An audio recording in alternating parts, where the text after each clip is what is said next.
प्रदेश अध्यक्ष सम्राट चौधरी ने विपक्षी दलों के सांसदों के मणिपुर दौरे पर तंज कसा है। सम्राट चौधरी ने बिहार और बंगाल में घटी घटनाओं का हवाला देते हुए कहा कि विपक्षी सांसदों को पहले इन राज्यों का दौरा करना चाहिए। बिहार में कटिहार में घटना घटी, बेगूसराय में हमारी एक बहन को, दलित बहन के साथ अत्याचार किए गए, अररिया में एक पति के सामने एक बहन के साथ बलात्कार किए गए, इसके लिए कोई नहीं आता है। बंगाल में हमारी एक बहन जब चुनाव लड़ रही थी तो उसको नंगा करके पीटा गया, उसके लिए कोई नहीं आता है। तो विरोधी दल के नेताओं से जरूर आग्रह करेंगे कि आप यदि मणिपुर गए हैं तो बिहार और बंगाल भी आकर एक डेलीगेशन लोगों से मिलने का काम कीजिए। मुजफ्फरपुर में छात्रा के घर पर फायरिंग करने वाले एक युवक को गिरफ्तार कर लिया गया है। बताया जा रहा है कि काजी मोहम्मदपुर के मणिपुर में बीते दिनों इस युवक ने एक छात्रा के घर पर हवाई फायरिंग कर दहशत फैलाई थी और हथियार लहराते हुए वहां से भाग निकला था।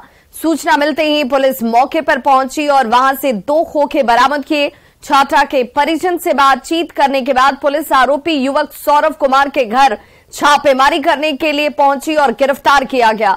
छापेमारी में पुलिस ने 4 चाकू भी युवक के घर से बरामद किए।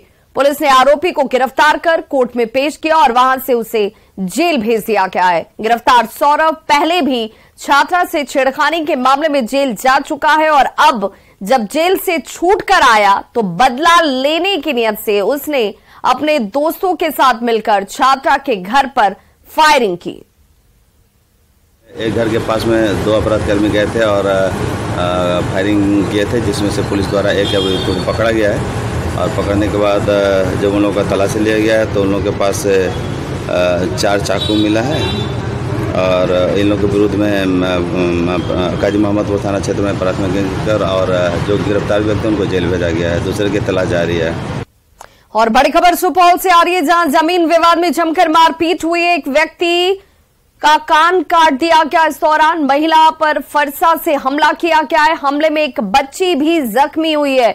हमलावरों ने दौड़ा कर लोगों को पीटा। त्रिवेणीगंज के वार्ड नंबर 13 की यह घटना है और 4 महिला समेत 6 लोग इस हमले में जख्मी बताए जा रहे हैं और फिलहाल सभी को इलाज के लिए अस्पताल में भर्ती कराया गया। हुआ तो लड़ाई मार हुआ तो फरसा से कान काट दिया। इसका जो है हाथ। कितना आदमी जख्मी है? क्या मिला? आदमी कितना जख्मी है? जख्मी तो 5-6 है, 2 ये है और उधर 3-4 महिला है। महिला को भी चोट लगा हुआ है। तो जिसका कान कटा है वो कौन चीज से कटा है? कान फरसा से कान काट दिया उसका। कह रही है कि गोली लगा हुआ है, पर जब हम उसको एग्जामिन किए तो ऐसा लग नहीं रहा है। किसी हथियार से लग रहा है कि उसे वार किया गया है, बट गोली नहीं लगी हुई है और उसका इलाज चल रहा है। बाकी आगे हम देख रहे हैं। कहाँ से आए हुए हैं ये लोग? यहीं लोकल लतौना के हैं और कुछ लोग लतौना के हैं और वहीं के यहीं आसपास के ही हैं सारे लोग। समस्तीपुर से बड़ी खबर, जहां पर जमीन विवाद को लेकर मारपीट हुई। लाठी डंडे और तलवार से हमला किया गया है। 2 पक्षों में जमकर ये मारपीट जमीन के विवाद को लेकर की गई। 6 से ज्यादा लोग इस मारपीट में घायल बताए जा रहे हैं। सिंघिया घाट इलाके में मारपीट हुई। विभूतिपुर थाना क्षेत्र की यह घटना, जिसकी तस्वीर आप देख रहे हैं और फिलहाल घायलों को विभूतिपुर सीएचसी में इलाज के लिए भर्ती कराया गया। पुलिस अपनी तरफ से पूरे मामले की जांच पड़ताल में जुट गई है। ब्यासे ही गांव में और सर आज वो लोग मुहर्रम का दिन था, मौका टेप के हम लोग कहीं नहीं गए थे सर। घर में घुस के सबको काट डाला था। कंप्लेन दिए लोग थाना को? हाँ, थाना में भी सर परसों हम आवेदन दिए हुए हैं, मेरे पास कागज है, फिर भी थाना सुनवाई नहीं लिया सर। एसपी साहब को 1 महीना पहले मैंने पटिशन दिया, एसपी साहब भी सुनवाई नहीं लिया। जान माल का मैं गुहार लगाया, एसपी साहब वो भी नहीं सुने। आज मेरे साथ ऐसा कर दिया था। समस्तीपुर से बड़ी खबर, जहां मुहर्रम जुलूस के दौरान पुलिसकर्मियों के साथ झड़प की खबर है। मामला चकमहेसी थाना क्षेत्र के चकमहेसी चौक का बताया जाता है। हमले में एक एएसआई समेत कई पुलिसकर्मियों को चोट आई है। कहा जा रहा है कि मुहर्रम जुलूस के दौरान एक व्यक्ति के दरवाजे पर कुछ लोग हुड़दंग मचाने लगे, जिससे तनाव की स्थिति उत्पन्न हो गई। बीच बचाव करने के लिए जब पुलिस वाले वहां पर पहुंचे तो पुलिस वालों के साथ एक जुलूस में शामिल लोग भिड़ जाते हैं। उन्होंने ड्यूटी पर तैनात पुलिसकर्मियों के साथ भी धक्का मुक्की और हाथापाई शुरू कर दी। हमले में एसआई राजीव रंजन, सिपाही करण कुमार, सिपाही पवन कुमार पासवान समेत कई पुलिसकर्मी जख्मी हुए हैं। कल्याणपुर और समस्तीपुर के अस्पताल में जख्मी पुलिसकर्मियों का इलाज इस वक्त जारी है। सीबीआई पटना की अपराध शाखा ने मुजफ्फरपुर बालिका गृह कांड में एक नया केस दर्ज किया है। मामला बालिका गृह से एक नाबालिग लड़की के गायब होने से जुड़ा हुआ है।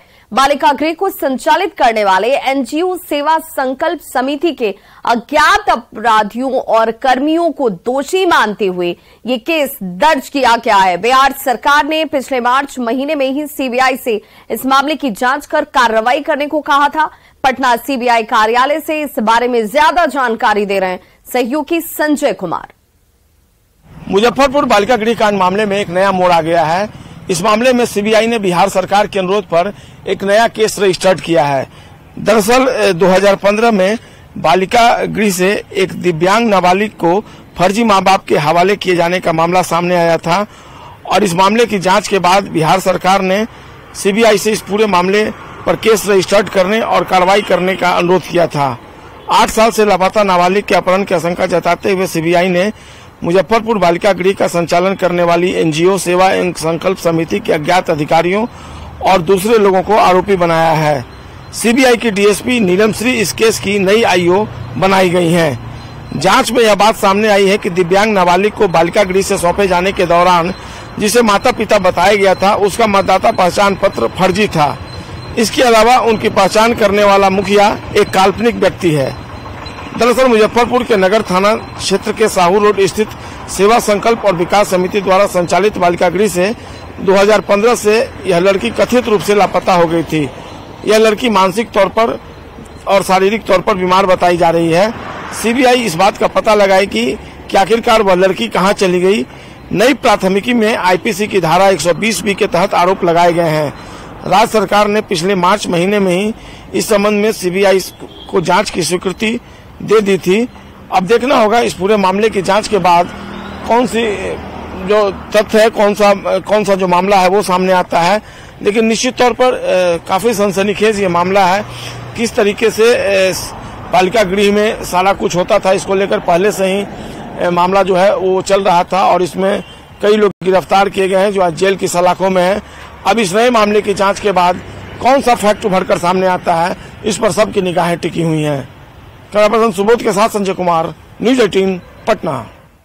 तो इस बुलेटिन में बस इतना ही। चलते चलते नजर डालते हैं इस वक्त की हेडलाइन।